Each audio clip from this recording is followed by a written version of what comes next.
రాష్ట్రంలో red book పాలన వాళ్ళు తెరిచి కక్ష సాధింపు చర్యలు వాళ్ళు చేస్తూ ఉంటే అక్కడి నుంచి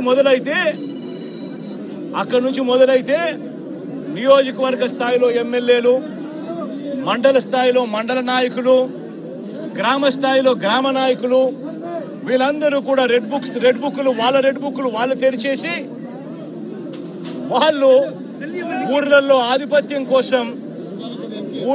ఆధిపత్యం కోసం ఏ రకంగా వ్యవస్థలను భ్రష్టుపట్టిస్తూ పోలీసులను నిస్తేదం చేస్తూ పోలీసుల సమక్షంలోనే ఏ రకంగా లా అండ్ ఆర్డర్ను నాశనం చేస్తా ఉన్న పరిస్థితి ఈ గ్రామంలో, ఈ సీతారాంపురం గ్రామంలో సుబ్బరాయుడన్న కుటుంబానికి జరిగిన అన్యాయం ఒక్కసారి గమనిస్తే ఇక్కడే కనిపిస్తారు.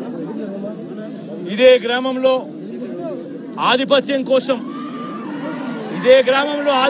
కోసం బూతుల్లో ఏజెంట్ల కింద కూర్చున్న వాళ్ళు, సుబ్బరాయుడన్న కుటుంబం బూతుల్లో ఏజెంట్ల కింద కూర్చున్నారని ఇదే గ్రామంలో అదే రోజు సుబ్బరాయుడన్న ఒక్క కుటుంబమే కాకుండా మిగిలిన 3 కుటుంబాలు కూడా బూతుల్లో ఏజెంట్ల కింద కూర్చున్నారని చెప్పి పెద్దిరెడ్డి కుటుంబం, నాగశేఖర్ వాళ్ళ ఫ్యామిలీ, పల్లం శేఖరు, పెద్దిరెడ్డి కుటుంబం సభ్యులు, వీళ్ళందరినీ కూడా ఈ గ్రామానికి సంబంధించిన ఇక్కడ నాయకుడు మన నారపిరెడ్డి వీళ్ళందరినీ కూడా చంపాలి అని ఏకంగా ఎంత దారుణంగా ఈ గ్రామంలో జరిగిన రాజకీయాలు చూస్తే నిజంగా ఆశ్చర్యం అనిపిస్తుంది. అసలు ఈ గ్రామంలో, ఈ రాష్ట్రంలో లా అండ్ ఆర్డర్ ఉందా లేదా అన్నదానికి ఈ గ్రామంలో జరిగిన ఘటన ఒక ఉదాహరణగా కూడా చరిత్రలో ఎప్పుడు కూడా నిలిచిపోతుంది. ఈరోజు నిజంగా ఎంత ఆశ్చర్యంగా జరిగింది అని అంటే ఈ గ్రామంలో ఈ గ్రామస్తులు, బయట నుంచి వచ్చిన వాళ్ళు అందరినీ కూడా ఏకం చేసి దాదాపుగా 35-40 మంది ఒక చోట ఏకమై రాడ్లు పట్టుకొని తుపాకులు కూడా ఉన్నాయి, తుపాకులు కూడా చూపించారు. రాడ్లు పట్టుకొని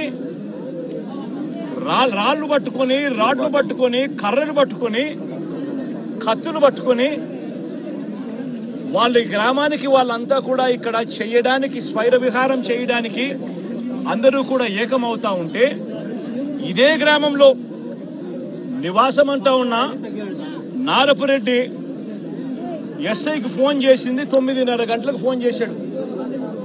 9:30కు ఫోన్ చేసి గ్రామంలో వాతావరణం సరిగ్గా లేదు, బయట నుంచి కూడా వ్యక్తులు వచ్చారు, వీళ్ళందరి చేతుల్లో రాడ్లు కనిపిస్తా ఉన్నాయి, కత్తులు కనిపిస్తా ఉన్నాయి, వీళ్ళ చేతుల్లో తుపాకులు కూడా ఉన్నాయి, గ్రామంలో వాతావరణం సరిగ్గా లేదు, దయచేసి గ్రామాన్ని ఏదో జరిగే కార్యక్రమం జరగబోతా ఉన్నట్టుగా అనిపిస్తా ఉంది, దయచేసి పోలీసులు రండి అని చెప్పి నారపురెడ్డి రాత్రి 9:30 గంటలకు ఎస్ఐకు తాను ఫోన్ చేస్తే ఎస్ఐ ఆ తర్వాత కొద్దిసేపటికి ఎస్ఐ రావడం జరిగింది.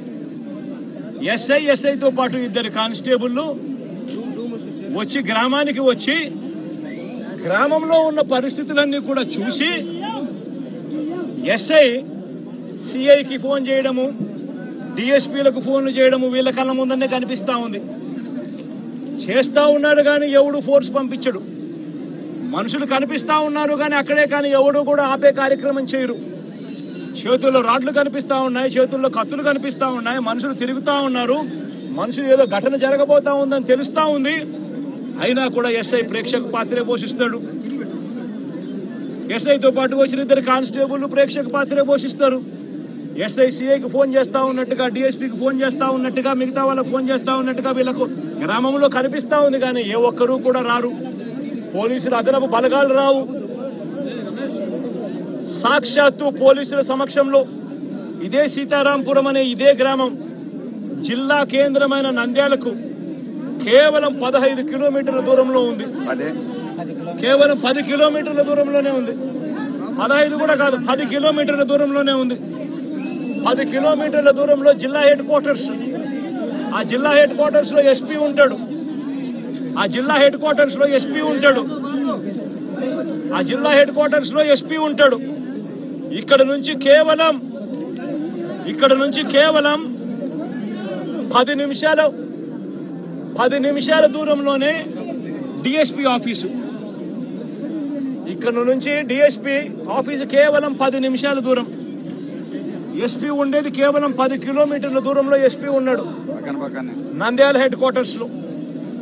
ఇటువంటి పరిస్థితుల్లో ఈ గ్రామానికి కనుక పోలీసులు కనుక పంపించి ఉండింటే, ప్రొటెక్షన్ పంపించి ఉండింటే ఈ గ్రామంలో ఘటన జరిగి ఉండేది కాదు. సాక్షాత్తు ఎస్ఐ చూస్తా ఉన్నాడు, సాక్షాత్తు కానిస్టేబుల్ చూస్తా ఉన్నారు. వీళ్ళందరూ చూస్తా ఉండగానే అదనపు బలగాలు ఏ ఒక్కరూ కూడా ఇక్కడికి రాకుండా 12:20 ఏకంగా స్వైర విహారం చేస్తూ ఏకంగా ఇదే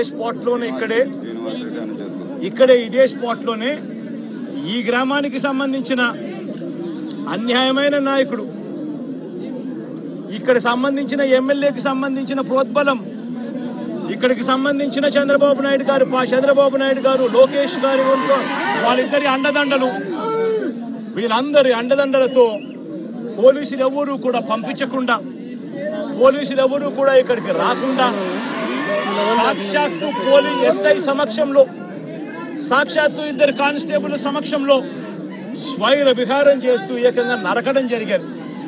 సుబ్బరాయుడిని హతమార్చారు, మిగతా ఇద్దరిని కొట్టారు, మిగతా 2 కుటుంబాలలో కొట్టారు. చివరికి సుబ్బరాయుడు భార్య పెద్దమ్మను నరికారు.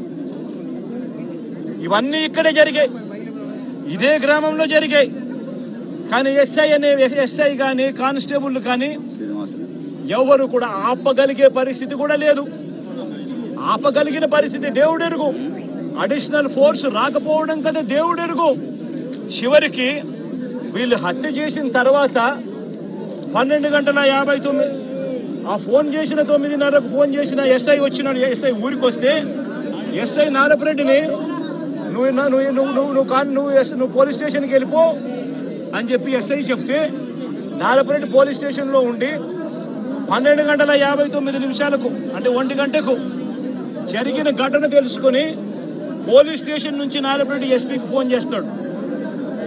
ఎత్తే పరిస్థితి ఉండదు. మనుషులు అక్కడే ఉన్నారు, చంపినారు, వాళ్ళని కనీసం పట్టుకోండి, జరిగింది ఇన్సిడెంట్ నాకు తెలుస్తా ఉంది, నేను ఫోన్ చేస్తా ఉన్నాను, మా ఇంటి దగ్గర సీసీ కెమెరాలు ఉన్నాయి, సీసీ కెమెరాల దగ్గర నుంచి వచ్చిన ఫుటేజ్ నా ఫోన్లో కూడా లోడ్ అవుతా ఉంది, మీకు కూడా పంపిస్తా ఉన్నాను, కావాలంటే చూసుకోండి, చెయ్యండి. ఎస్ఐలు అక్కడే ఉన్నారు, ఎస్ఐ సమక్షంలోనే ఇవన్నీ జరుగుతూ ఉంది అని అంటే అప్పటికి కూడా పట్టుకునేదానికి కూడా కనీసం అదనపు ఫోర్స్ రాదు. చివరికి చంపినోళ్ళు ఊరు దర్జాగా విడిచిపెట్టి వెళ్ళే పరిస్థితి. చంపేసి ఎస్ఐ సమక్షంలో, కానిస్టేబుల్ సమక్షంలో, 2 కానిస్టేబుల్ సమక్షంలో చంపేసి ఊరు కూడా విడిచిపెట్టి వెళ్ళిపోతా ఉన్నారు చంపేసిన వాళ్ళు. వాళ్ళని కనీసం పట్టుకునే నాతుడు లేడు. పోలీసులు పట్టుకునేదానికి కూడా కనీసం పోలీసులు రాలే. ఇన్సిడెంట్ జరిగిన తర్వాత 12:59కి ఫోన్ చేశాడు నారపరెడ్డి ఎస్పీకి. మళ్ళీ రాత్రి 1:08 మళ్ళీ ఫోన్ చేశాడు నారపరెడ్డి ఎస్పీకి.